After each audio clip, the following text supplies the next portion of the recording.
I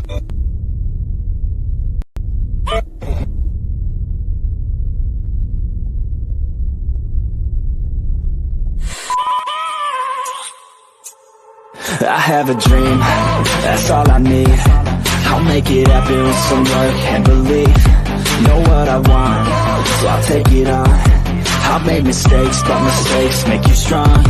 Let's break it down for a minute. I want the crown, I'm gon' get it. You hear me loud, man, I'm winning. Yeah, Charlie Sheen will be grinning. These ladies know that I'm sinning, and this is just the beginning. I'm closing in the night inning. There ain't no point in resisting. Living life like a dream, live it right, that's the theme. Every night got a team, I've been tied to the scene. Out on stage, here on screen. Okay, it's a dream, and I pray as a team. One day it'll be me. If I want it, then I'll get it. Head down, don't regret it. Push myself to the limit. If I play it, then I win it. I'm just saying, I'm just living for today. For a minute, I don't stay, I just visit. Have no shame, I admit it. Looking on me to see if I succeed, to see if I believe. They're looking up to me. They want the best of me now, best of me now, best of me now, best of me. They want the best of me now, best of me now, best of me now, best of me. They want the best of me.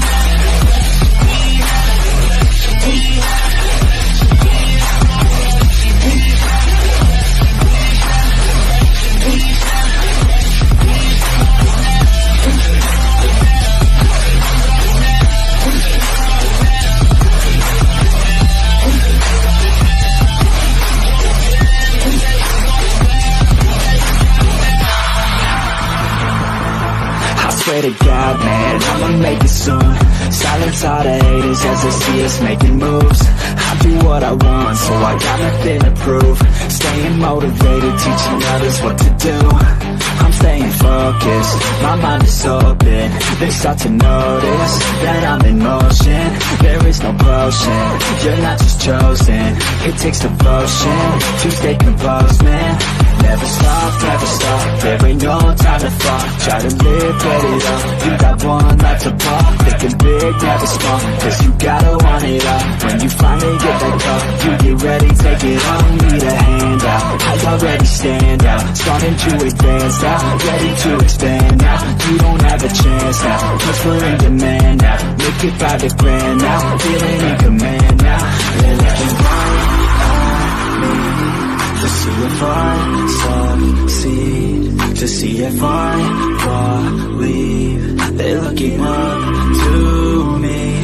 They want the best of me now, best of me now, best of me now, best of me. They want the best of me now, best of me now, best of me now, best of me. They want the best of me.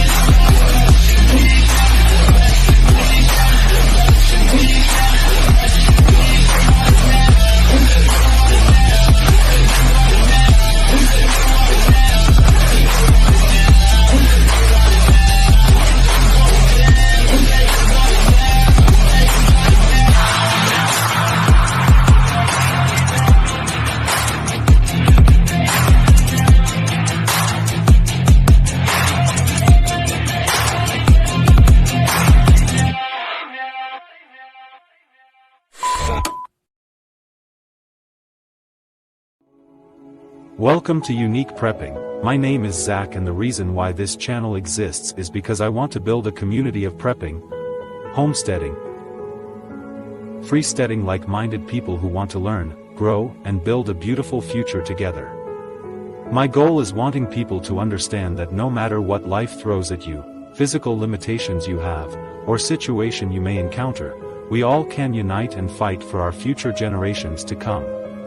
The reason why I'm so passionate about the future is because I was born into this world dead for 27 minutes, and I believe that when I was unconscious, God retrieved me back into heaven, replaced my abilities to walk and talk normally with the ability to have a powerful brain and heart to build a beautiful community to hold the line and have a freedom that we, as God's children, deserve. Welcome to the channel, and let's learn together.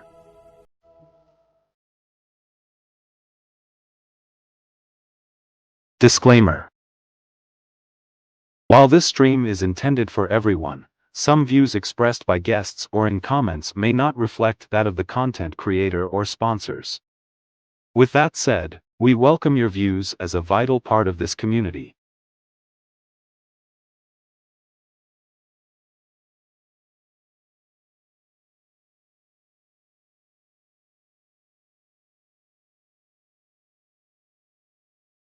And now it's time for Unique Prepping's community live stream.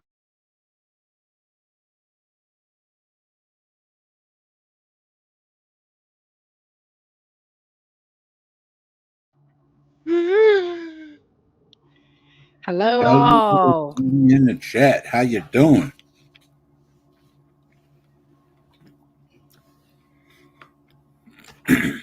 Hello, our beautiful prepping community, and welcome to the 10th installment of Unique Prepping's community. On today's All right. episode, we will be discussing dealing with mental health and the importance of it. I'm your producer, host, and community member Unique Prepping, and with me are our community members Eddie from All Things Serious, Diva from Diva in the Dirt, and J3GS from J3GS Farms. In the description down below, I put their channel links. Please go subscribe to them so we can keep this beautiful community growing. Before we begin, how are you guys doing today? Diva? I am doing well. I'm always tired. That's just kind of like the ongoing thing, and it's my own fault. It has nothing to do with how busy I am or whatever. I'm self-induced where I just do not go to sleep at a decent time.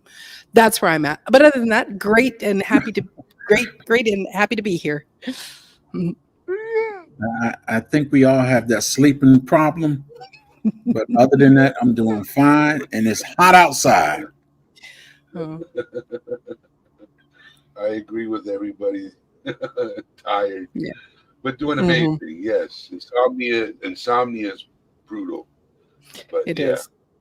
Yeah, it's not warm. It's not warm here. I didn't see because I'm in Celsius. I'm in Canada, so I didn't see what it is in Fahrenheit. But it's not very warm here. It's about 18, so I think it's in the 60s. But we're dealing. I think there's a fire on the island here, and so in the middle of the night I woke up and it was like, that's a lot of smoke coming in my house. So we're dealing with fires here. And I'm in British Columbia. And I think there is a lot of fires in the main part of the land. I'm on the island here, Vancouver Island. Magnesium is often helpful. Yeah, if you take it. Zach, if I could speak to the people on my chat, That's I want to welcome everybody in. Thank you for joining me to discuss this important topic because all of us deal with mental health every day. Mental health is a vital aspect of our overall well-being that often goes overlooked in today's fast-paced world. It encompasses our emotional, psychological, and social well-being, affecting how we think, feel, and act in our daily lives. Addressing mental health is crucial because it impacts every facet of our existence, from personal relationships and work performance to physical health and quality of life. Despite its importance, many people struggle to prioritize their mental well-being or seek help when needed, often due to stigma or lack of understanding. By recognizing the significance of mental health and actively working to maintain it, we can lead more fulfilling lives and build resilience against life's challenges. With this, do you guys have anything to add before we start?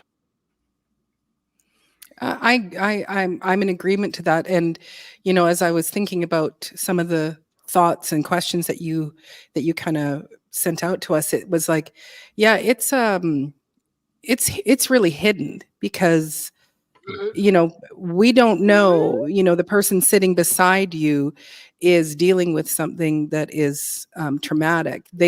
On the outside they look totally fine.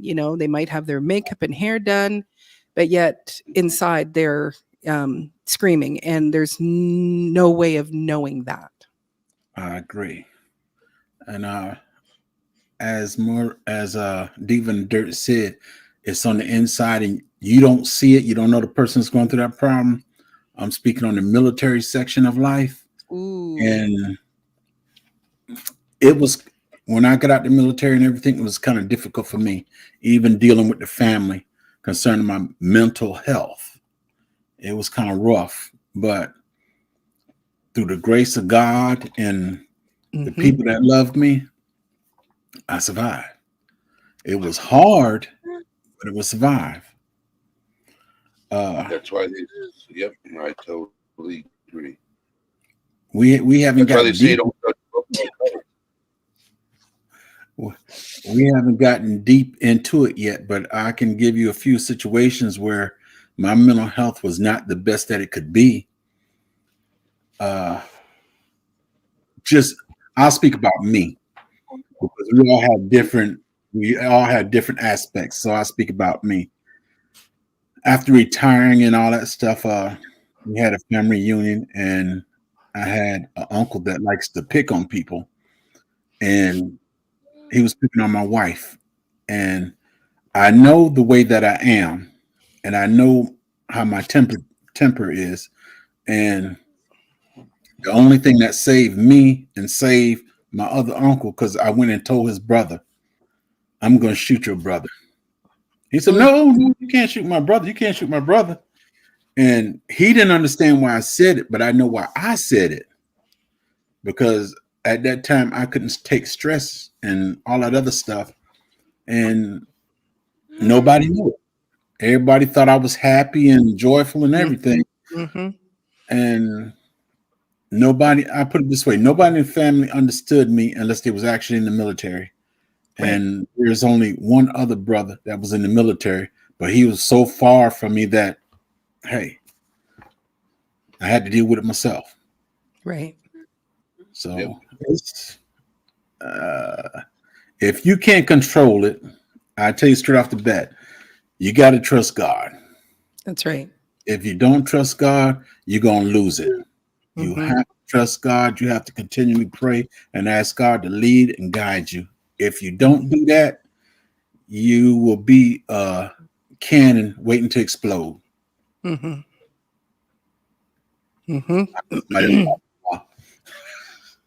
Yeah. Wow. I got emotional just listening to you because, I've met you on this side of your life, and the peaceful, wise, calm, smart ass mouth man that you are, and, to know that the difficulty of when you retired like that overwhelms me. And it's like, and then it just again puts me in awe of you, of what you have overcome in your life to actually be the person you are today.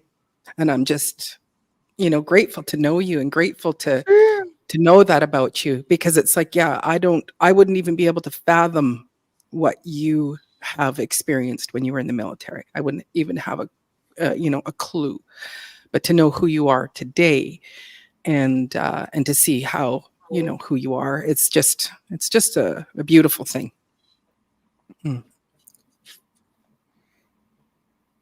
And I'm most definitely going to tell y'all my secret.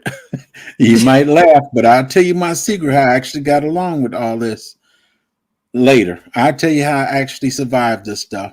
We know that God was in the midst, but I can tell you how I survived it. Yeah. That's cool. Sorry, I interrupted you. All things serious. Hearing from veterans is, because I talk about mental health and I talk about it from a civilian standpoint. And I haven't been able to find veterans to come up on my panel and talk about it from a veteran standpoint. Because mental health amongst civilians is one way, but when you're a veteran and you see combat and stuff like that, that is totally different. A different world. Okay. And, when we talk about PTSD and bipolar and all that type of depression, some of it's trauma, but the thing is I've never been able to understand it from a veteran aspect, and I've always wanted to. One day hopefully Zach, you Jags, and do a collab one day about, you know, veterans, you know, reaching out to them and let them know they're not alone. Right. So And thank you for doing this, Zach. This is very important. It brings communities together. It lets people know that they're not the only ones going through stuff.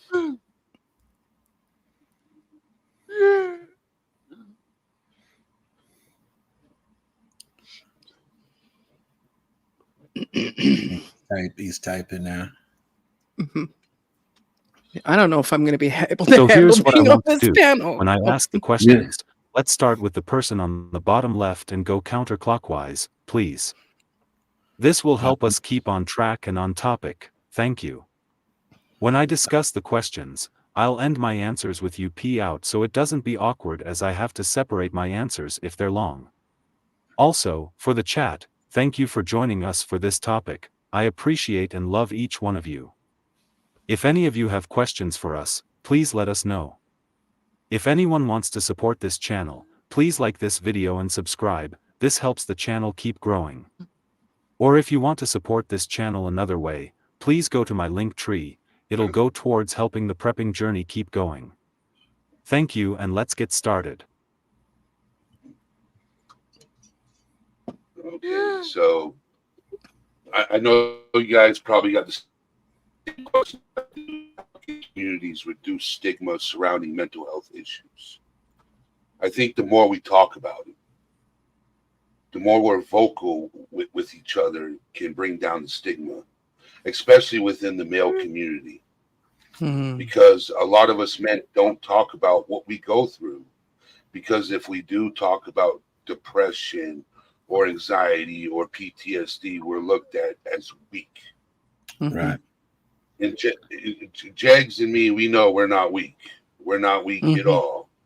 Even though we're struggling with something, we are not weak. It's just that we're in touch with our emotions. Right. And just because we're in touch with our emotions doesn't make us weak. And I think getting more men to be open, and that's a struggle. That's hard. Because Yes. I talk to men every day, and they're like, you know, they don't know how to communicate. They don't know who to go to, who to talk to. They don't want society looking at them as different. And I'm like, bro, I'm an example. I'm sharing my story with you. Share your story with somebody else, and let's break the cycle.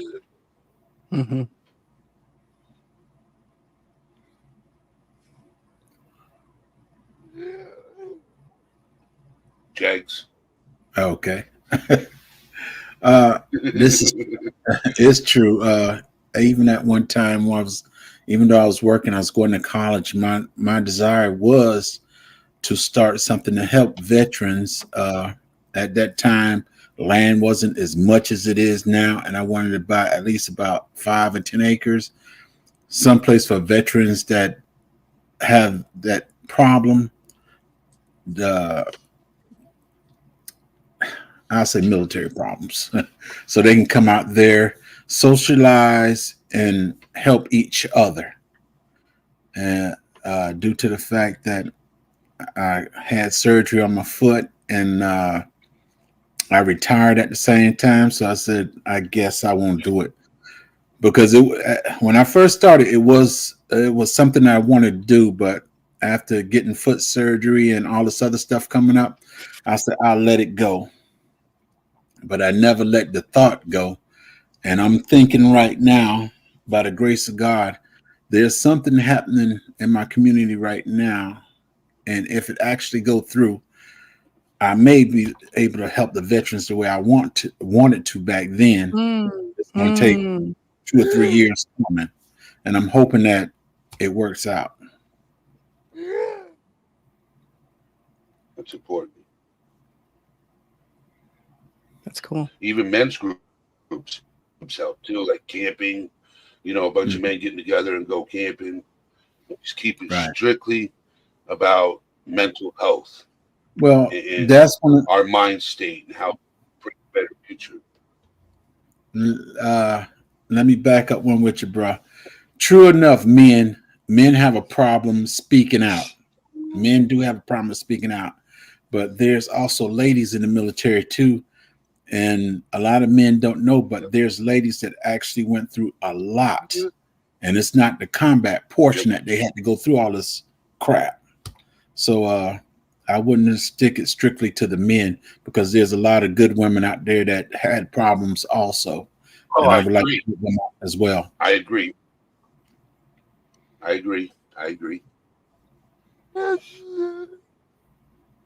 You know, I think. So am I saying like keep it universal? Sorry, go ahead. Diva. No, go ahead. Oh, you're good. I'll bring it up later. It's part of another question. Okay. I was moving. You're rushing through them.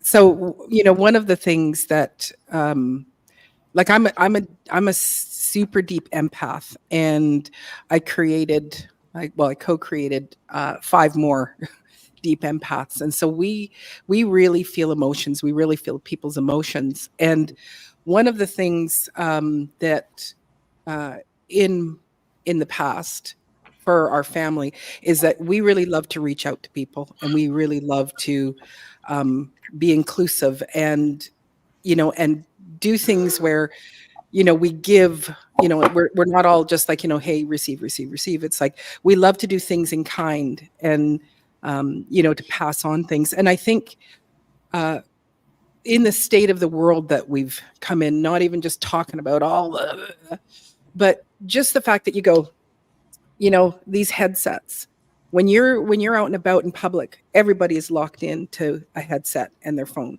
Everybody is in this insular little thing, and it's like helping communities to go, okay, put down the phone, get rid of the earbuds, and actually start opening your eyes and looking around you. Because yes, you can have a facade of like you look well, but if you look deep enough, you can sense a person where you go, okay, that person's hurting. I need to make that, you know, make a gesture. Like one of the things when I am walking, if I go out walking, and whether it's evening or morning, like I'm always saying, you know, good morning or good evening to people.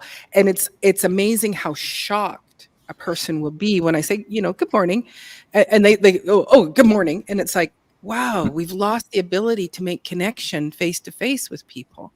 And I think that is an important aspect of when we are out in public, is making a point of, you matter to me, your being matters to me, and my being needs to matter to you. So that's kind of my take on how one of the ways that I function in life is I look for that person that might be silently screaming.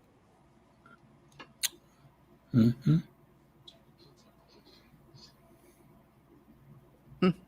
That's cool. Ozband Holistic says, Zach, I might use this video as a group session at work if that's okay.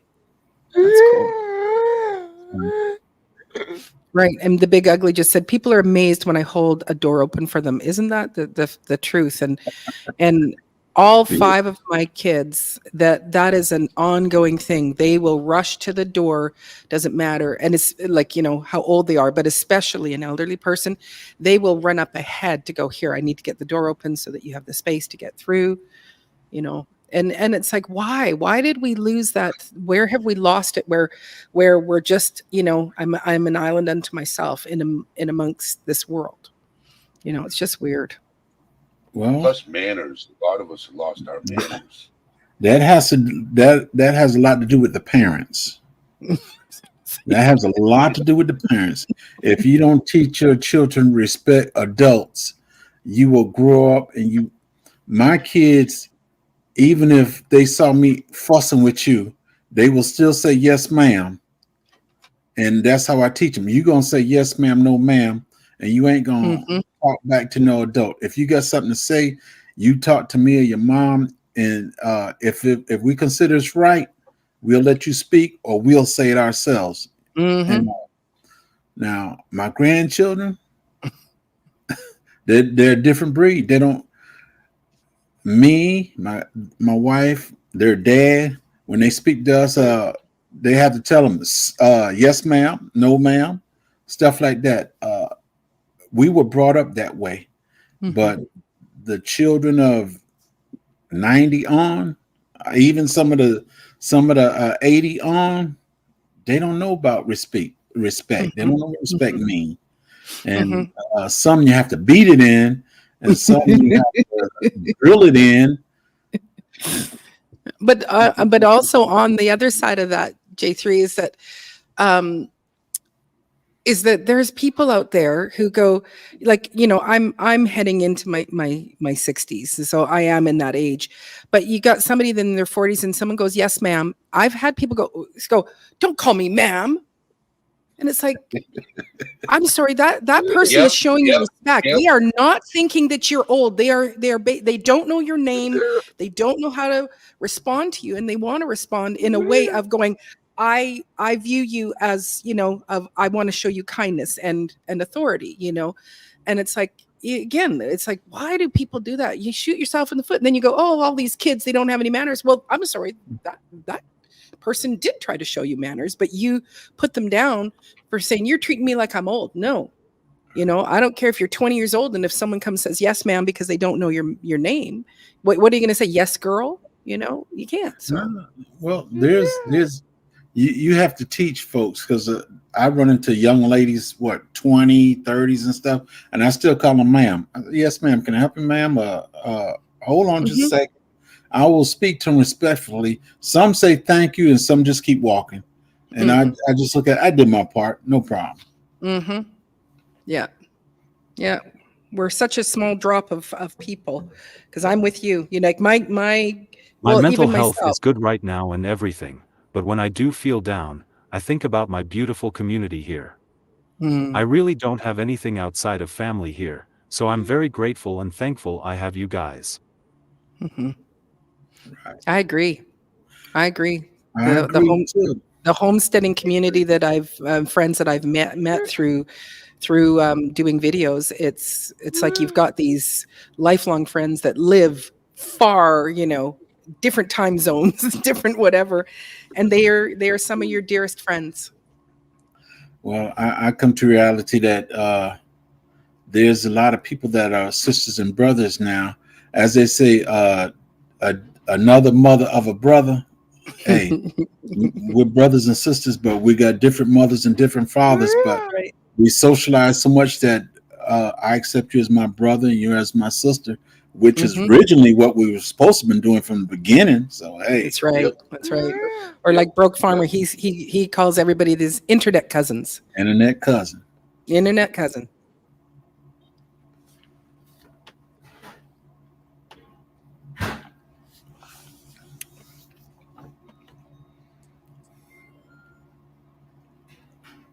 Question number 1. How can communities reduce stigma surrounding mental health issues? Well, I kind of answered that with my last. I read the question and then answered it. I think we answered that. Be on question 2. That's right.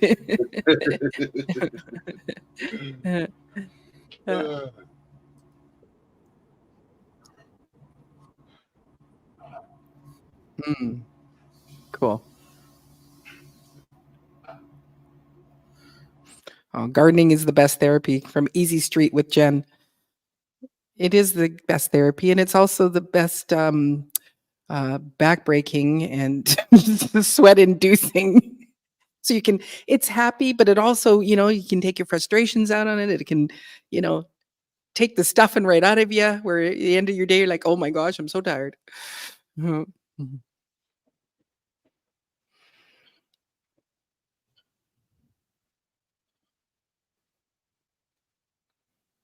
Did he freeze? Oh, he left. Oh boy. He should be back. I do it all the time on my own. Oh, here I go. J3, you still there? Oh, J3's frozen. Oh boy. Are we all getting kicked out? Uh, So far, you and I, and and now Zach's back. So, uh,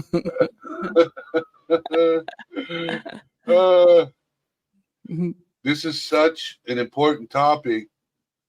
Everybody, Communities can people reduce are saying stigma no, surrounding not to mental have health it. issues through education and awareness campaigns.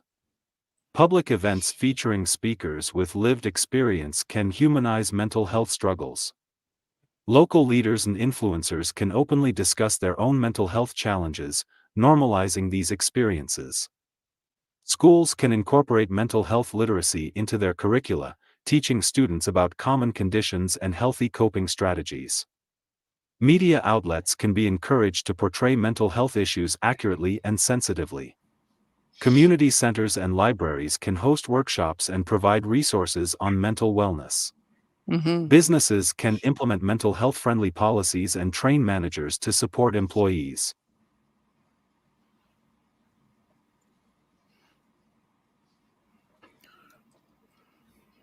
Well, I think you answered the I totally question. Healthcare agree. providers can integrate mental health screenings into routine care. Right. Faith organizations can address mental health from the pulpit and offer support groups. Law enforcement can receive training on crisis intervention and de-escalation techniques for mental health Mhm. emergencies. Mhm. By And fostering open definitely needed. dialogue and creating a supportive environment, communities can gradually shift attitudes and reduce the stigma associated with mental health issues. UP Oh out. yes, yes. I totally agree with everything you just said, Zach. Absolutely. You can't add Wow. it anymore. But I guess Actually, he said what I had written down. So I came in earlier before we went live, and I was the only one up here, and Uh-huh. I thought we were live, right? Because I saw chat in the comments, right? And I Yeah. wasn't paying attention, and I'm going over the answers, and I'm answering each question. Oh, that's hilarious. okay. I'm like, No, yeah. So I'm like prepared, and yeah. but Yeah. like you, it's a good That's, thing that's if the churches, the community, everybody take part in it, so that Mhm. they won't have this false stigma on people, because that stigma of where I know we're talking about mental health, but stigma is a whole category, a lot of things, Mhm. disability, mental health, and some of everything. It's I was looking at, it says it's stereotyping people, Mhm. because people are scared of me because I have a disability, or they're scared of me because what is that? yeah. What is that condition where you just jump out and say something? Is I Oh, forgot the like term. Tourette's? Yeah, Tourette's. You just bust out with something and folks get Mhm. scared. Mhm. It's a lot of Yeah. different things that due to the fact, because they don't know about the illnesses, folks get scared and will cross the street when they actually can help you. You're no harm to them. You Mhm. just, as far as they're concerned, you're a problem because they don't understand what's going on. Mhm. Yeah. But how do you change that? We all as individuals, like, the four of us here, and I'm sure everybody on the panel, but we all have that already in us. But how does it reach farther? My son-in-law, well, my former son-in-law, in which he's still my son-in-law to me, he's still one of my kids. He's blind. Wasn't born blind, but being active in his life, like we just live normal life. Like, granted, I had to make sure that I didn't leave things out in the middle of the row, like in the, outside on the path. I don't just leave something that he can trip over or whatever. I'm conscious of that. But when he needed support of, like, it's like, hey mom, I'm going to a new building to do these tests. Could you take me? And so it's like, absolutely, to be a part of that. But it's like, that's my one, I'm in this one circle touching one person. But how do we, move it out into communities? Well, that's one of the things too. You have to talk to people in the community, because there's programs. I say there's not enough program, but there is programs that people just don't know about. And because there's only that small window of people that actually it affect, the word about it never gets out. That's why it helps to have community activities.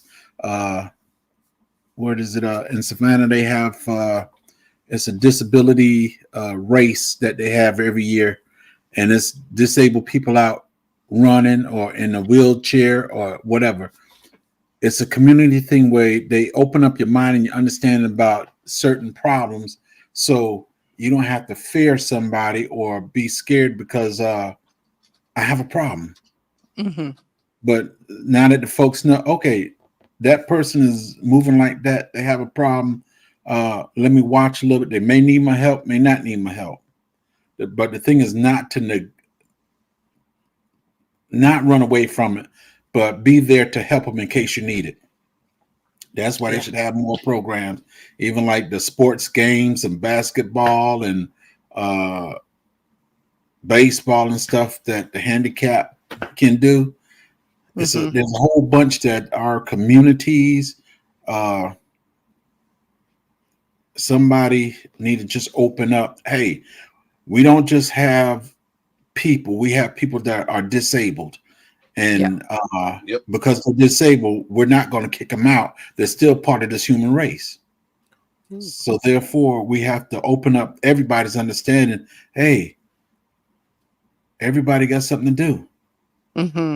I done seen Zach do a little bit of his stuff. He works in the garden. He works in the garden. I done seen a couple of his video where he's packing stuff and doing all this other stuff. Hey, if somebody might feel sorry for him, say Zach can't do that. Zach can't do that. But I done seen Zach in the garden. So what that say right there? All he wanted somebody just to give him a chance. And that's what all people, if they're disabled or a problem, whatever, they want a chance. Let me prove that I can do what I'm trying to do. Exactly.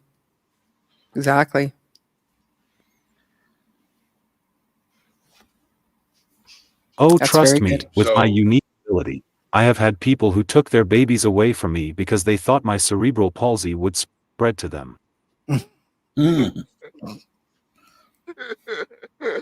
just Did you ridiculous. tell them it's not contagious like that?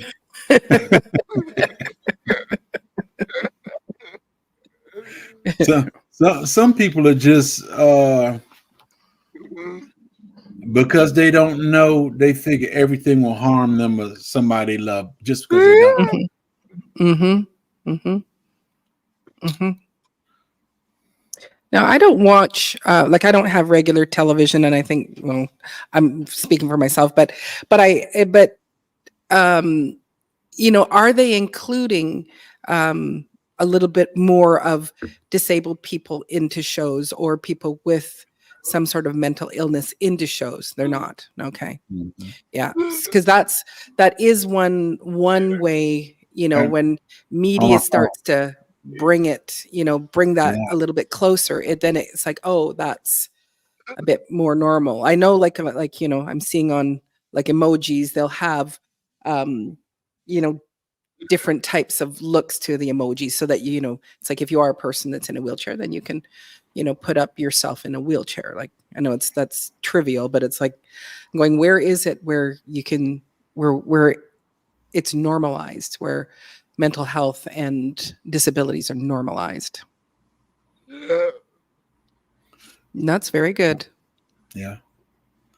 I have a nephew that is special needs, and he's 20. I think he went to school till he was 20, 22, 23, something like that. And he does everything he's supposed to do. You just have to slow down and let him do it. Right. And that's one of the things right there. They can do it. You just need to wait on them instead of being impatient. Yeah. I agree. You got to be patient with everybody. In my opinion. Patience is a virtue too. Yes. Yeah. And I think the lockdowns, that's one thing that to me I feel like it definitely made people have to slow down and take a breath a little bit more often. Yeah. So that's one thing that you can kind of go, oh well, that was one teeny tiny good thing. To learn how to be patient with people, Right. So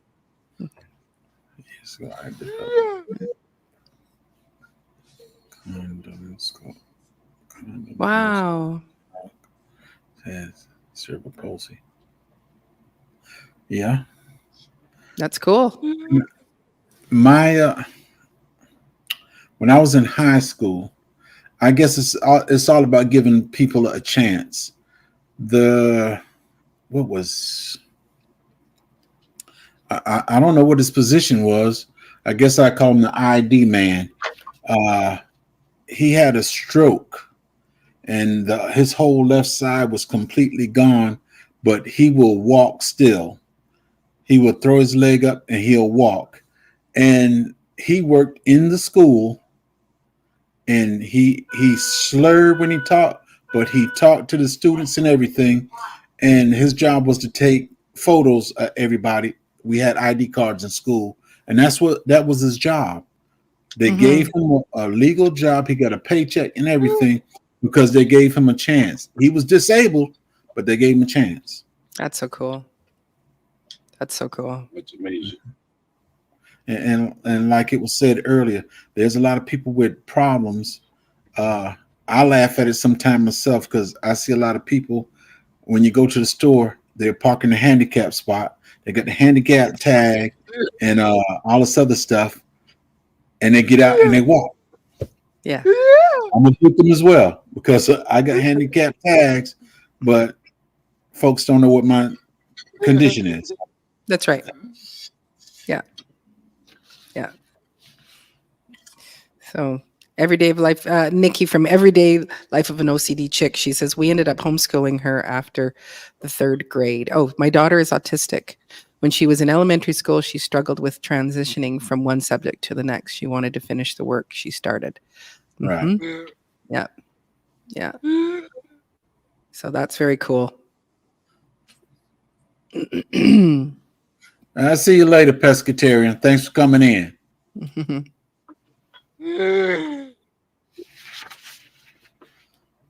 Enjoy your dinner. Question number 2. What role do local support groups and community organizations play in promoting mental well-being? It's a good question. It's a good question. I think local support groups, you know how I mentioned men's groups, ladies groups coming together and showing support for each other. Right. I did mention like growing up, I noticed a lot of women groups, but I didn't notice enough men getting together. The church I was going to, they would have Bible study for the women, but you never saw Bible study for the men. And I'm a cigar aficionado. I love going to cigar shops. And I was talking to a couple of men in the cigar shop, and I'm like, why don't men get together and talk about what they go through?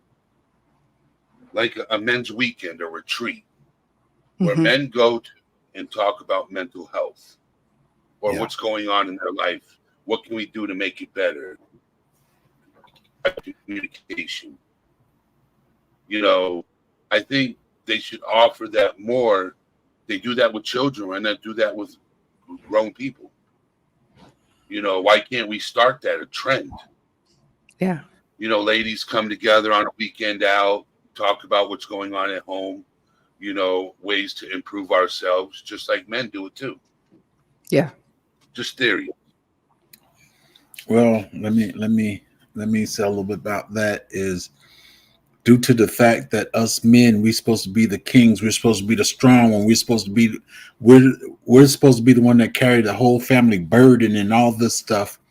Where men, we do what we're supposed to do, But when it comes to certain things, we feel that we can't talk about it. I did a video, well, not a video, but I did a talk a few months ago about men and taking care of their health and stuff. Men don't like going to the doctors. So if they don't like going to the doctors, they most definitely don't want to see no mental health individual. Therapist. Yeah, you're right. Right. So that's something that the husband, the wife, the children, their friends, you have to encourage men to do these things. If you don't want to talk to me, go talk to your buddies. Go talk to somebody that can help you. Go talk. Yes. Right. Go. It takes a family member or a friend to take. Hey, you don't want to talk to me? Talk to somebody. Mm-hmm. But like I said, the secret that I was going to tell you about. Now, me leaving the military, I had 5 therapists. Unfortunately, they're the ones that left. 2 didn't leave the VA; they went somewhere else. But the thing to it is, I didn't like going to them. What helped me was me getting goats. Getting ghosted. It might sound funny. Nope. But goats are what helped me. Mm-hmm. I would go sit out in the middle of my goats, talk to my goats and everything, and my goats would actually look at me like they understand what I'm saying. Yeah. They act like they understand what I'm saying, awesome. and they smile at me, and they act like they're talking to you. Hold up now. But they act like they understand what I'm saying, and that actually helped me. Them goats. Yeah, therapeutic animals. Yes. Right. Yep. Absolutely. That's what's important. Mm-hmm. Right. Like Healing animals, goats. actually, some animals understand emotions Right. better than humans do. Yeah. I've seen one YouTuber, talking about their milk cow, and he said twice a day, whatever I'm dealing with, or if I am dealing with something, some stress or health issues with the family, he said my head is on the side of her, and she has been listening to me twice a day while I milk her. And and then she's like, it's the best therapist, so it's like, yeah, get your animals definitely bring in healing. My particular church, we do have, they only do a men's meeting once a month. And right now, just this past weekend, there was a men's retreat. And this one is from what I've heard, there is quite a lot of in-depth, heart-to-heart sharing, especially it would be, as the younger men come in, the older men, they kind of zero in and go, okay, there's one I want to go talk to. There's one I want to go talk to, and try to make those connections, because of the fact that there's such a stigma of, hey, I've got it all together and I'm good, that sort of thing. Yep. So it is, I think that's, the churches should definitely have programs for all different, groups of people, not just for the women and their Bible studies and stuff like that. We also have, I think it's like, I haven't been able to get myself into one yet, but it's almost like a home group. And again, they end up being groups of people, so that you're making other connections out with the people, not just on a church day. You're actually, and that's where you get to know people, you get to know their struggles and whatever. And it's like, that's great in the church, but you go, okay, what do people do that don't belong to a community church or something like that? Mm-hmm.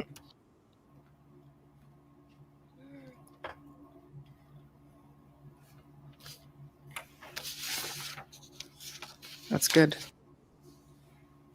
So local support groups and community organizations play a vital role in promoting mental well-being. They provide safe spaces for individuals to share experiences and connect with others facing similar challenges. These groups offer peer support, reducing feelings of isolation and normalizing mental health discussions. Community organizations often provide education and resources to increase mental health literacy. They may organize workshops, seminars, and awareness campaigns to help community members recognize signs of mental health issues and learn coping strategies. Many local groups offer free or low-cost counseling services, making mental health support more accessible. They can serve as a bridge between individuals and professional mental health services, providing referrals and guidance. Community organizations also advocate for better mental health policies and resources at the local level. By adapting to a sense of belonging and community engagement, these groups contribute to overall mental well-being and resilience within the population they serve. UP out. Okay. That's good. My granddaughter is in a wheelchair and is challenged in several ways. I also have a grandchild with autism, and it is important to give the care and support they need. Yes, it is. Don't hurt the harvest. Thank you. And that's one of the things right there is we have to have what a good word for it. We have to have the programs to actually help everybody. The program, mental programs, community programs, finances to help people all the way around. So where I go is a community service provider. So because I struggle with a lot of mental health issues. I have a therapist, a caseworker, and a psychiatrist every 3 to 6 months. But I go to therapy every 2 weeks. And I tell people, you know, in some cases, you know, therapy is very hard. It is. But at least give it a try. So, but they did. Riverbend, the company that I go to see a therapist, they started the community service program. They started it because the community didn't have anything to offer. So Riverbend decided to create this community service for people who can't afford it or are struggling in general. So now what they do is they offer programs, you know, and help people get the assistance they need. That's very cool.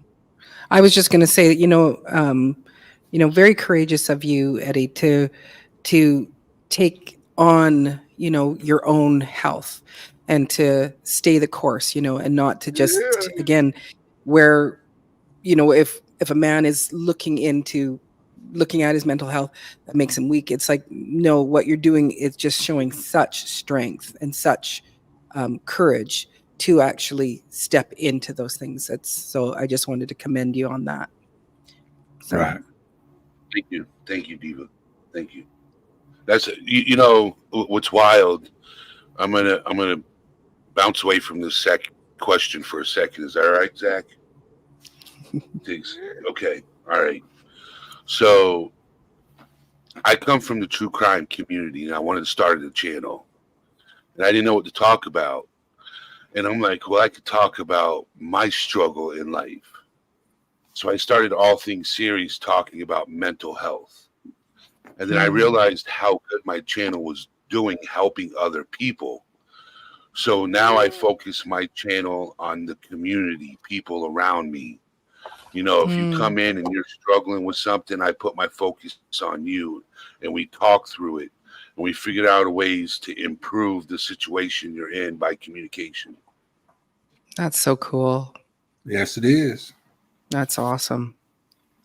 So, there's another thing. It's like you're helping, within your own self, which, it just, trickles down, and then now you're helping others, and that's a beautiful thing. And it's like, that story about saving the starfish, and there's so many starfish on the beach, and and the kid is going, Grandpa, you're not going to be able to, or whoever he was talking to, you're not going to save me. But it's like, but I made a difference for this one starfish. Into the ocean it goes. I made a difference for this one. Maybe can't help them all, but each one I can throw into the ocean. One more I can help. That's beautiful. It's really beautiful. Sort of like the each one teach one, each one help one. Yes. Yeah. Yeah. Yep. Yeah. And I try to bring up people, professionals or people who have a story to come up and share it. I try to bring all different people from all different walks of life. Right. That's beautiful. Oh yeah, the ripple effect. Yeah. Yeah. Yep, the ripple effect. Mm-hmm. It's cool. So you want us to move on to the third question? Whenever he put his head down, he's Question number 3. How can schools and workplaces better accommodate and support individuals dealing with mental health challenges? Well, I went over this question with you. I think better training in these atmospheres, because if you don't understand mental health, you're not going to see it. right. If you don't understand what somebody's going through, like just basics, communicating with your students, or you're in the buddy, should be able to read their body. You should be able to read their eyes. You should be able to sense if they're struggling with something. And if they are, find out. Ask them. It's hard to explain because I'm a people person, and I can sense when somebody's going through something. I really can. I can read it on them. So I shake their hand or whatever, and I bring them in for a hug, and I give them a hug, and I tell them, right there, if you're ever going through anything, I got you. And I think more training, in the mental health field with these teachers and a lot of these companies would do better to see signs of their employees or students that are going through something. Right. Because they say leave your drama, leave home at home and work at work. And in some cases, that's very difficult to do. It's very difficult. If you're having issues with your relationship, when you go to work, those issues with your relationship are still going to be there. Right. You don't bring it to work. Yes, which is difficult. It's very difficult. Anybody will tell you that. And I'm not meaning that in a humor way. I'm meaning that in a serious way, But understanding mental health is very important. Is very important to me. I was looking up this. I was going through these questions I was looking up too, and I saw something that actually meant a lot to me because it told me a lot. And it's just going with the one words: identify, establish, create, cooperate, promote, rebuild, balance, provide, promote, and consider. That's for all that right there will be for all those that are school and work. Those that identify, provide support to the youth, a high risk of significant stress or trauma, establish school-based health center community partnership with mental health providers, create health and support school climate, incorporate a social and emotional learning into the core curriculum. That's just some. Everybody, not talking about the adults and working, but just talking about the school. We don't. You go to school and you don't think about kids having problems. Oh, yeah. And children can hide it just like adults can. They be in school, they're enjoying themselves, they're playing, laughing, doing everything. But as soon as they get on that bus or get off that bus, the hard times hits again. Yeah. So Yeah. you have to try to identify the kids, and the teachers ought to have a class. They ought to have some education on special kids, special need children, and everything, that they can, before they start saying he's a troublemaker, he's a problem child, realize why he's a problem child. There's some kids that just need attention, and there's some kids that actually have a problem. Yeah. In some places, it could be the home, too. Yeah. Yeah.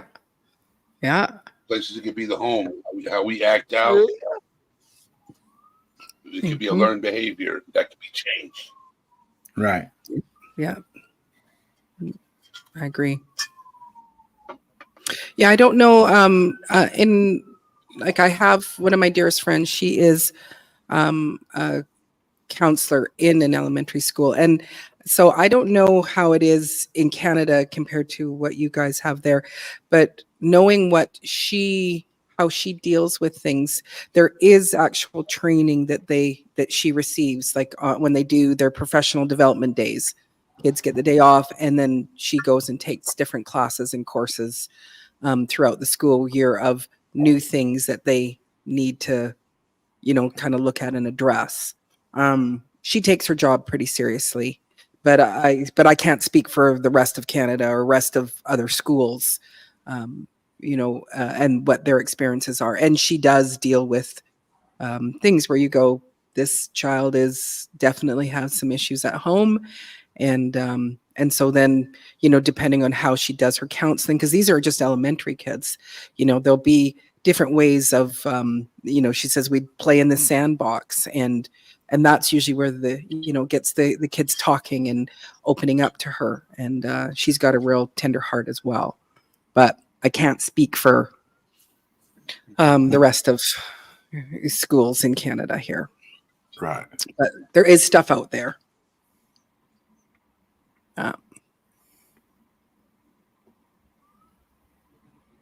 Yeah.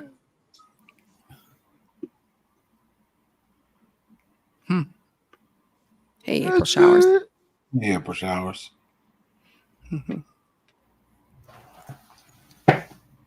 What's going on, April Showers?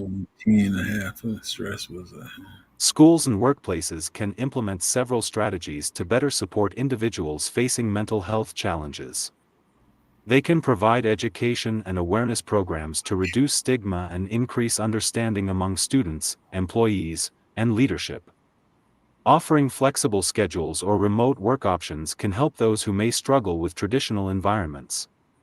Establishing clear policies and procedures for requesting accommodations can make it easier for individuals to seek help. Creating dedicated quiet spaces or relaxation areas can provide a refuge for those experiencing anxiety or overstimulation. Schools and workplaces can also partner with mental health professionals to offer on-site counseling services or referrals to external resources. See you later, Grammy Journey. Bye. Training staff and managers in mental health first aid can equip them to recognize signs of distress and respond appropriately. Promoting a culture of open communication and empathy can encourage individuals to speak up about their needs without fear of judgment or repercussions. Regularly reviewing and updating mental health policies can ensure ongoing support as needs evolve. By prioritizing mental health accommodations, schools and workplaces can foster a more inclusive and supportive environment for all. UP out. That's good. You said a lot, Zach. Yes.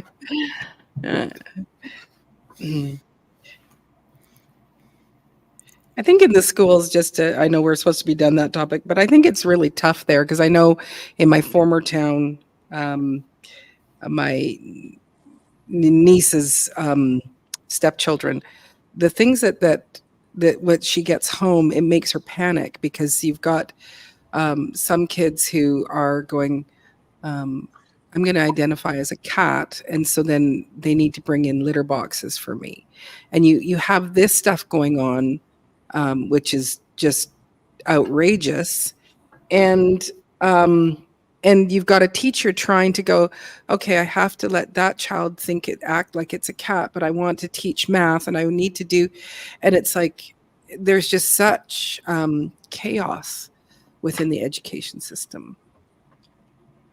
There is.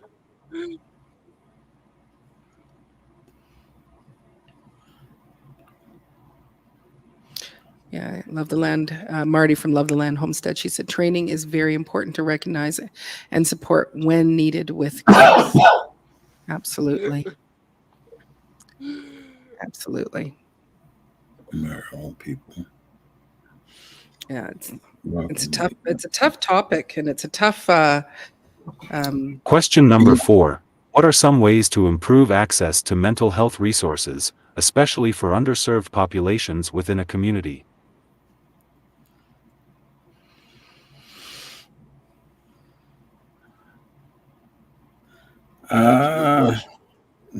That's a really good question. I will tell you this. It was very difficult when I was younger, growing up, to get services, because, you know, growing up, I had nothing wrong with me. But I thought I didn't. I don't know. It's because they don't have outreach programs for people in certain areas of the population. That, or they're afraid of those type of people in that population. I don't know. mhm. I don't know. I really can't answer that question. I don't know. Well, That's a good question. as they need access to health insurance and all types of insurance. They know that the bill will be paid, therefore they can actually get the help that they need instead of struggling on their own. Mhm. Because Yep. there's a lot of people out trying to get help but can't get help because there's a greedy doctor somewhere that's want to give you a $10,000 bill for 30 Yeah. seconds of their time. Yeah. So Yep. we need to open it up to insurance for the people to get the help that they need. If you have a disability, you should be able to get some kind of health insurance or whatever to cover that purpose, that you can get the help that you need. Yeah. So would that help by asking questions, like, for people to go and say, is there something, can there be, like, where you start, lobbying and asking these questions, to go, is there, and can there be, that would be, because how else can you bridge that gap of these people need help. These people need that support, for whatever they're dealing with. It's different in Canada because we have free health insurance. That's one of the things that get me right there. All these other nations, you get sick, you ain't got to worry about paying for it. Here, that's one of the reasons folks don't want to go to the doctor, because even if I go get a Band-Aid on my finger, that might cost me $200 and something just for a Band-Aid. Yeah. And for certain services, we do still have to pay, but also, we pay we get free, but we pay a lot in taxes. And you go, I don't know that this healthcare is free, because I think I pay a lot in my taxes to the government. So yeah. I was gonna read the statement that Nicole wrote. Sometimes I think there's help available, but difficult to find or not widely known. Making resources more known would be a start. Yes. This is true. Mm-hmm. That's very good. Sorry for interrupting. Sorry. No. problem. What's up, GT? Hey, GT. Oh, there's Storms. How you doing, Storm?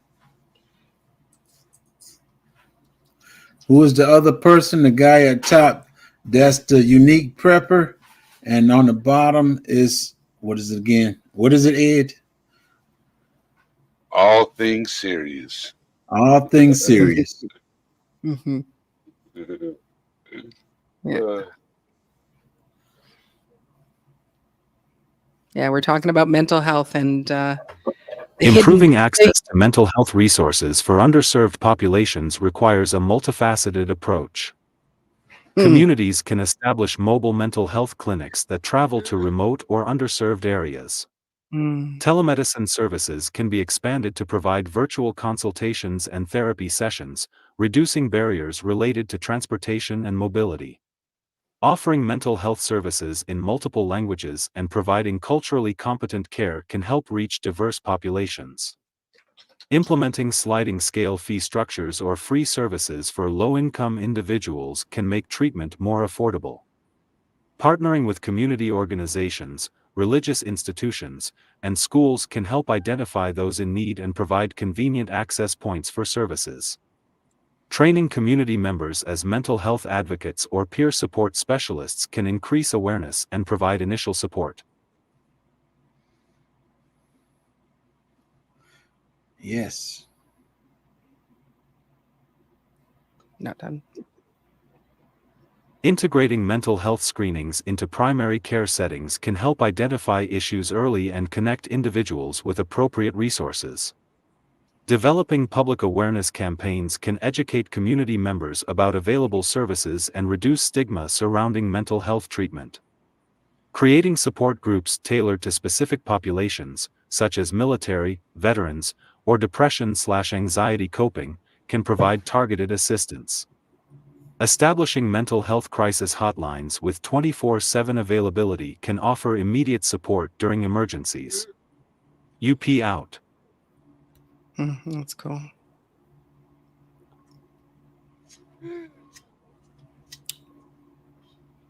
Now, if we started implementing a lot of those programs, things would be easier. Yes. But like I said, the programs that they do have, if it was widely known, it wouldn't be so hard. But they got a lot of programs that they don't put out in the open for everybody to know about. Yeah. So when we start looking for certain programs, it gives you a headache because you got to, especially if you're on the computer, you got to keep looking up stuff and looking until you finally meet with somebody else. Oh, you can go to this place, go to that place. Yeah. Yep. It's like a needle in a haystack.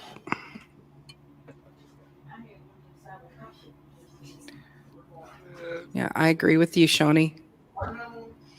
Yeah. Get yourself some goats. Just get some goats. I don't know. I don't think Marty from Love the Land Every Day. I don't know if her post came up, but she said she's gonna get a T-shirt. Just want to see if I can find it here on mine. Get a goat. Yeah. Well, that should be. Got mental problems. Get a goat. Got to go to get a goat. No, hers was about chickens, which I'm a chicken girl. So, I lost it again. No, my chickens didn't listen that good. They were busy trying to eat something.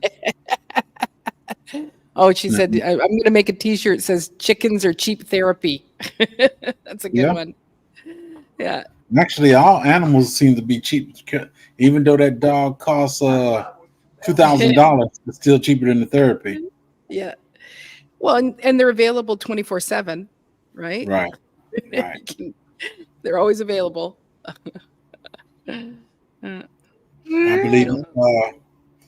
I think I saw a video where a girl had a seizure, an epileptic seizure, and the dog was her comfort, and he came there and he comforted her, and he would not leave her side until she came back to. Wow. Yep. That's awesome.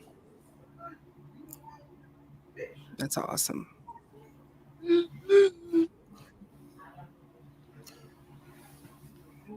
Part wild. Yeah, animals don't judge either.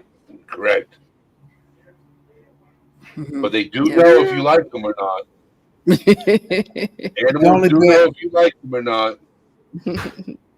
But look at it this way: you get that chicken for your therapy, but now if it's me and I'm talking that chicken is going to be very resourceful to me because when I done told them all my secrets, I'm going to eat them.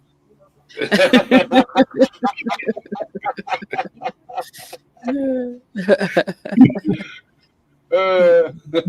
keep the goat. I keep the goat.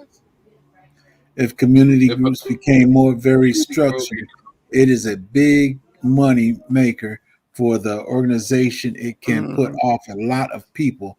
Drop in clubhouse works well, but it's hard to maintain financially. Exactly.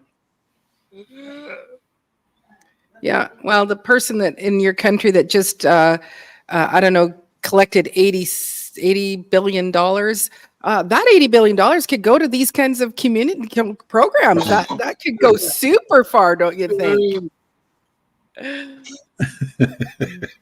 It's like, wow, what are you going to do with that money? You could actually help your country. Take Yeah. that 80 billion and go help some people. Yep. Go change your country. Right. You don't need it to campaign. Sorry. It's not even a country. I understand that one. But it's like, oh.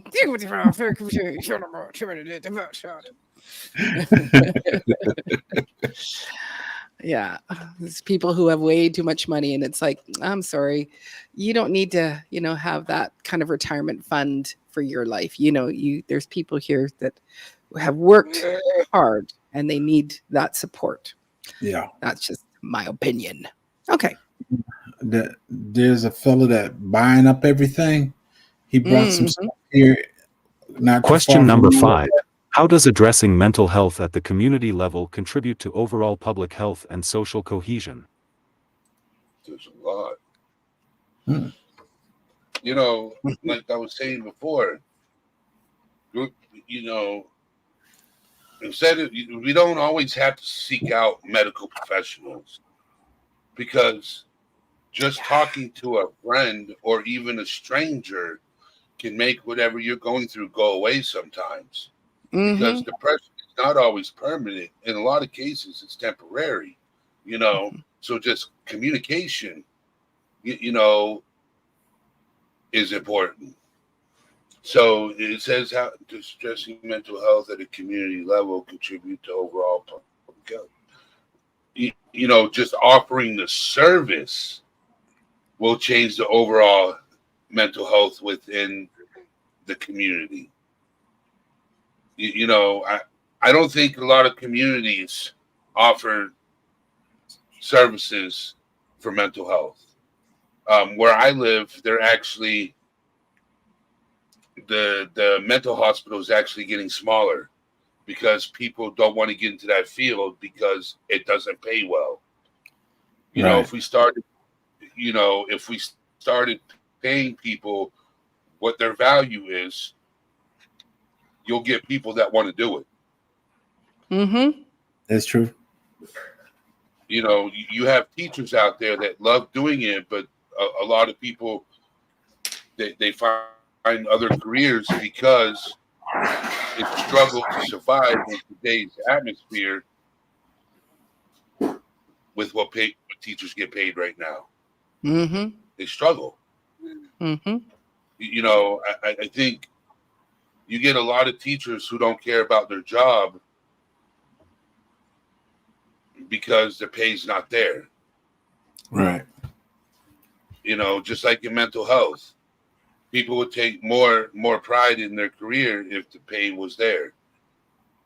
Some people do it because they love it. Some people do it for the pay. Some people do it is because they want to help people. But I think if you gave them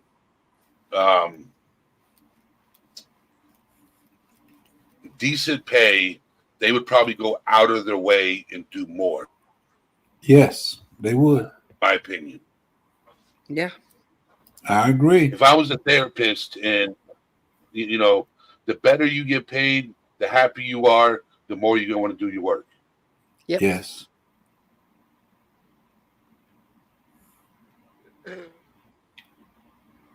Yes, I agree Good with one. Cindy Rhodes. I Mhm. agree when a community support group is not in a medical facility. Mm-hmm. That is so true. That is so Mhm. true. Yeah.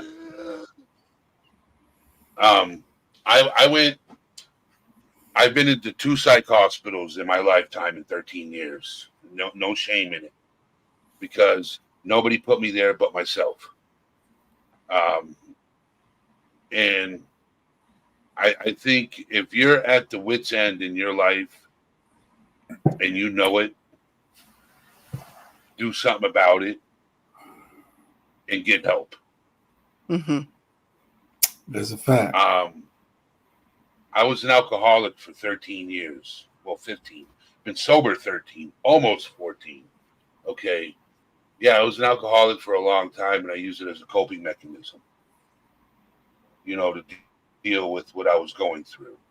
Now that I'm Mhm. sober, I lean on people. I do. I lean on a lot more than, the average person. I lean on my community, and lately my community hasn't been there. So that's the reason why I'm moving. I'm moving back to Florida. I live in New Hampshire right now, but I'm moving back to Florida. So I have people to lean on there back home. That's awesome. Yes. To Having a tell the community is what's important. Mm-hmm. tell the truth, you're just getting tired of that cold weather. That's why you're going back to Florida.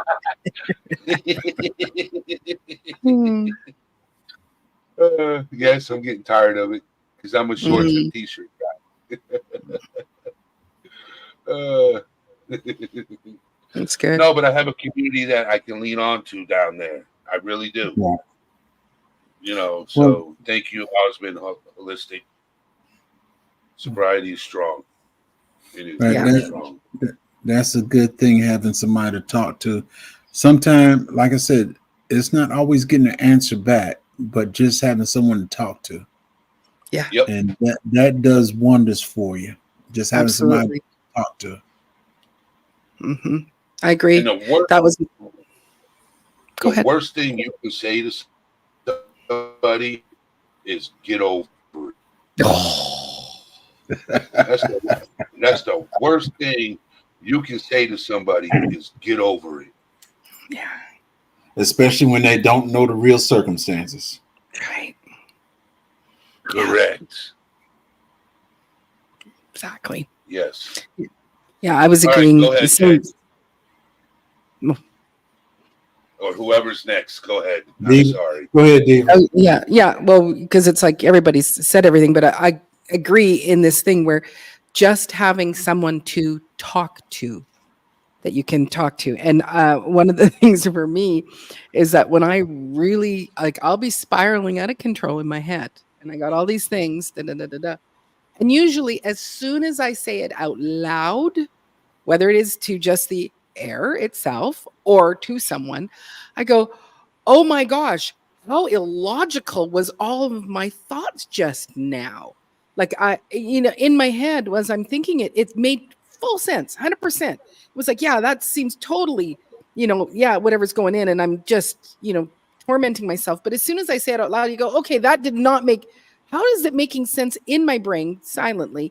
But as soon as I say it out loud to someone or to the air, you go, okay, that was absolutely stupid. You need to just put that aside, Maureen, and let it go. You need to just okay, you're not even sane right now. It's not logical. Now you're beating yourself up about that, let that go. So not to get over it. but you feel better once you did get it out. Absolutely. Yeah. And so the whole point is you need to talk. You need to find somebody that you trust to talk to, that you can air your dirty laundry, and they will, when you're celebrating, you're going, great, things are happening. And they go, great. And when you're sharing the garbage and the crazy, they go, I'm still with you, no matter what. So that's a fact. Mm-hmm. So that's my thing is I just know if that's what helps to keep me somewhat sane. There's other stuff that's on a deeper level that, that does need to have, feedback from. But just when I get out my crazy thoughts that you go, okay, that didn't even make sense. Why are you freaking out about that? That didn't even make sense. So Right. that's boring sometimes. And that's one of the reasons you have men won't speak, because if you have a mate and you see your mate losing it, you come second to them. Let me restate that. Me, if I see my wife losing it, whatever, if I have a problem, I'm gonna have to push mine to the rear end to take care of that situation. Yeah. And it might be 2 or 3 weeks later, then I take care of my problem. But when I see the family members losing it, whatever, that's my problem that I have to take care of right then. Yeah. So I have a question. Watched a video the other day, yesterday on my channel, talking about relationships and mental health. I played a video of a guy talking about how a lot of us men open up to our partner in a lot of cases, and this can happen both ways, where our partner takes what we've opened up to him about and uses it as a weapon. Yeah. You know what? And I think that's the reason why a lot of us are afraid to communicate, is because we don't want to use what we've talked about as a weapon against us. Mm-hmm. Yes. And once we know that where we're at in life is a safe place to communicate, then we tend to be more open. That's hard. Well, that's not something where, trust isn't just like, easily, created. Yeah, it's a tough one. It's earned. Yes. And if you have a slip up, well, it's like, okay, how far back do you go before they earn it again? Right. So that's a tough one. I'm going to speak from 38 years. September be 39. Woohoo! So when it comes to that, and your mate or your spouse use it against you, that just comes to the point: are we married because we love each other, or are we married just to be married, or do we just keep going with each other? I don't have no worries as long as I'm here, but if I leave or whatever, I don't have no place to go, whatever the situation may be. It's just that depending on what the situation is, I can see where the wife or the husband may hold something against you, but it's nothing that will disrupt the marriage or the mind. It'd be something minor, but nothing major. Yeah. Because that woman in there, I love her. And out of 38 years, she may have done some things that I didn't approve of, but there's nothing that I'm going to bring back to her remembrance, because love covers a multiple of faults. Mm-hmm. Yep. And that's just me. Mm-hmm. Yep.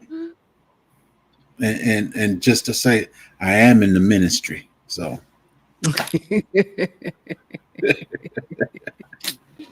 Mm-hmm. Mm-hmm. Thank you, Pastor Jegs.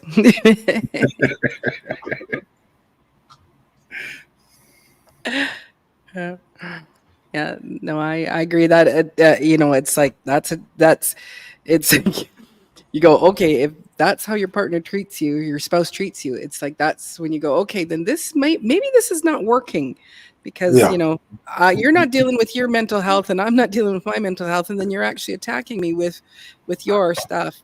That's where, like you said, it's like, are we staying married to be married, or are we staying married because of that more than just that commitment, and like, or are we staying just because it's a commitment? because it's the right thing to do. That's a right, tough one. Nicole. Mm. And Yeah. just to let you know too, like I tell you before, I trust God. I trust God in my marriage as well. Yes. Yeah. I was doing a gig and there was a couple, and I think they were probably around the same, you know, had been married that long. And so I said, you know, it was their anniversary, so I was going to sing them some anniversary tunes. And I said, so what has helped you guys to stay together that long? And she yells out, she goes, "We take separate vacations." It's like, that's it. Separate vacations helps your marriage. You know, of course, she's just joking, but you go, okay, so now I know for the future. You know, take separate vacations. But we do. She go to Chicago. I don't want to go to Chicago, so I let her go by herself. Yeah, and there is in that it's not just taking separate vacations. It's I respect you, who you are, and what you want to do. And I go, here. Now, if you ask me to come because it's super important to you, then sure, I'll join. But if I don't need to, you know, it's like, bless you and have a wonderful time doing whatever you're doing. That's beautiful. Yes. And I will talk to you every night. Exactly. Have to say our good nights. That's it. Yeah, that's important. So, Addressing mental health at the community level has far-reaching benefits for public health and social cohesion. It creates an environment where individuals feel supported and understood, reducing isolation and promoting a sense of belonging. This collective approach helps normalize conversations about mental health, reducing stigma and encouraging people to seek help when needed. Early intervention and support can prevent more serious mental health issues from developing, potentially reducing the burden on healthcare systems. Communities that prioritize mental health often see improvements in overall well-being, productivity, and quality of life for their residents. Strong mental health support networks can lead to decreased rates of substance abuse, crime, and homelessness.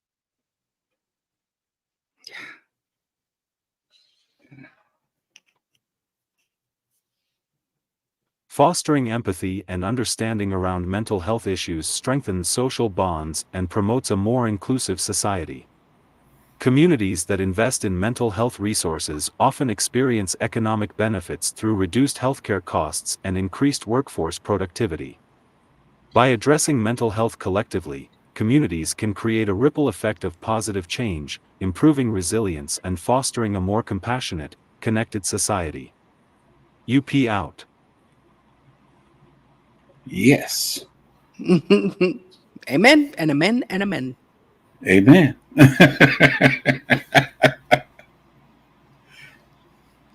Good job. Yeah, it's excellent.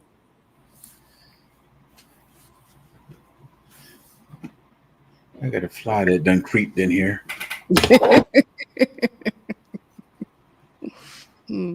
Any final thoughts on today's discussion, guys?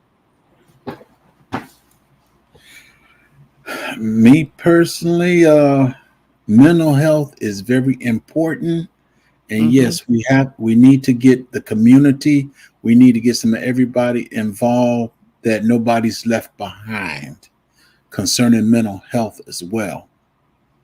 Correct. Yeah. Yeah. Totally agree. I agree. Letting people know that they're not alone. Right. Yes. Yeah. That's very important. You are not alone. Yes. And I think letting people know that they're not alone. When somebody hears that, publicly hears that, makes them think. Yeah. Right.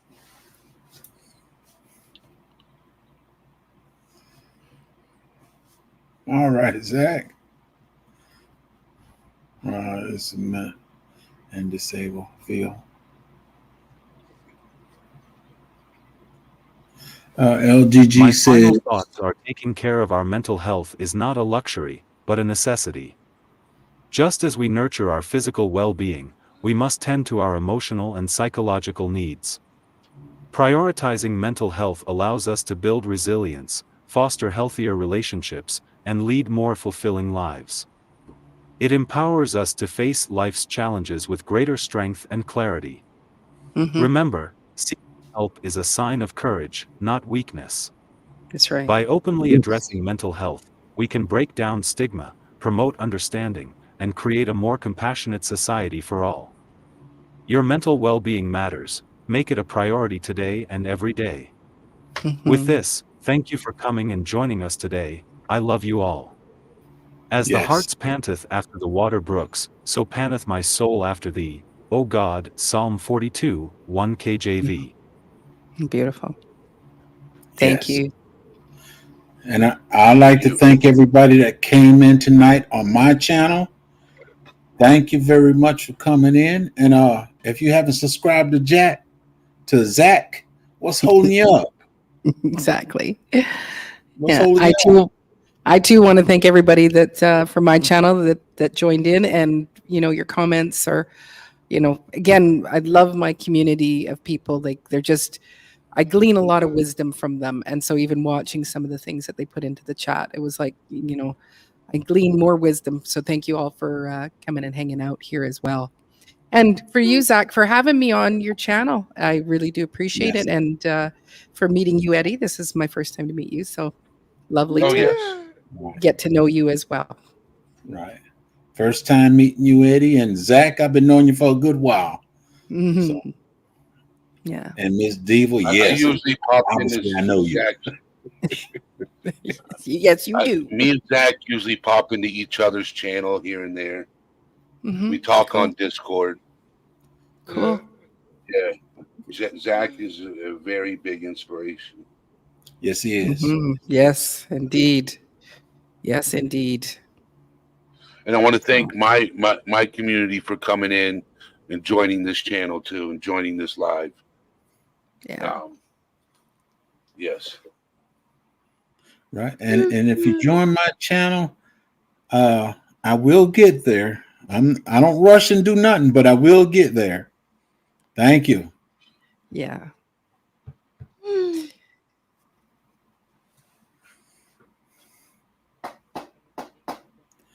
This is I let me see. think that's it. This is my first time here. I will definitely subscribe to all these new channels. I enjoyed the conversation from LGG Love. Mhm. Mhm.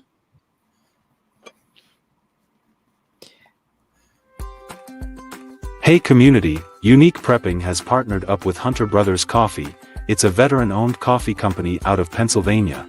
They sell across the world, and have light, medium, dark roasts, ground or whole beans, and even flavored coffee. If you like to order coffee, use my link in the description of this video or go to my link tree. At checkout you'll get a 9% discount. Order you some coffee and help support veterans in need and help get service dogs as well. Thank you, and let's help our veterans since they helped keep our country safe.